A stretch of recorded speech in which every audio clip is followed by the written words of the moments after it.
Going to show you how I made a jig today for my wood fence.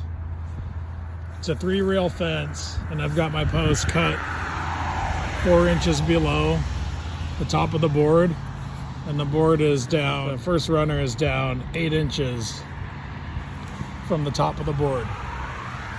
This block right here is cut at 8 inches, and these two pieces straddle the 2x4.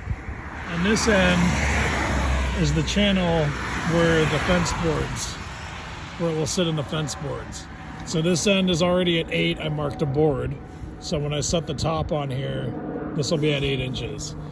This side is at 8. And so what I did is I picked a super straight 2x4 as my guide. And I just set this channel right there on top of that board. And this one goes right down on that runner, which would basically be like setting up a board at 8 inches for your guide.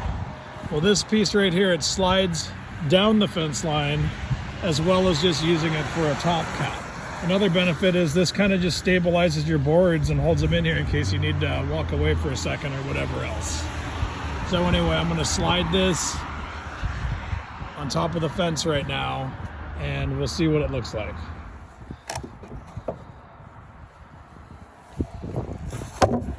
All right, so there's the 8 inches, and it's on the boards back here. So the only time you'll ever really need to move it a little bit is when you get to a post, but that's fine. So there's 8, and there's 8 right there.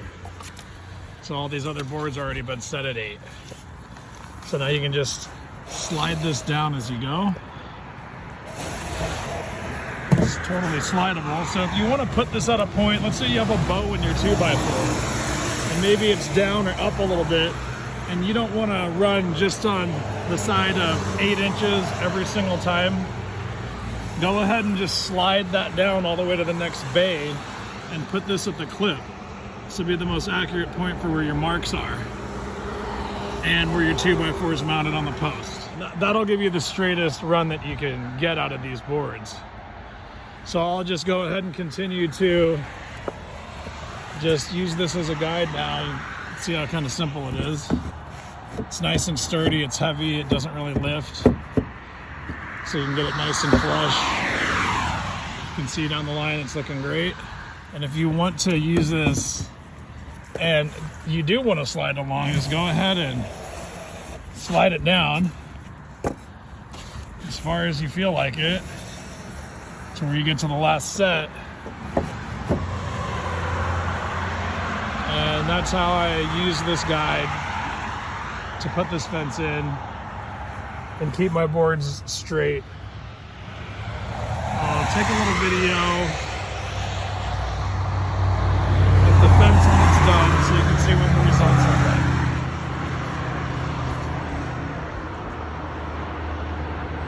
Well, hopefully you found this helpful. So this is the finished product after using the method to set the post to height, frame, and use the jig.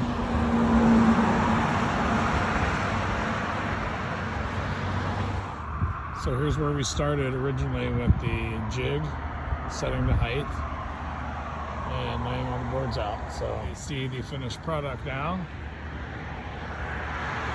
And if you decide you want to use that method, those are probably the results you'll end up getting.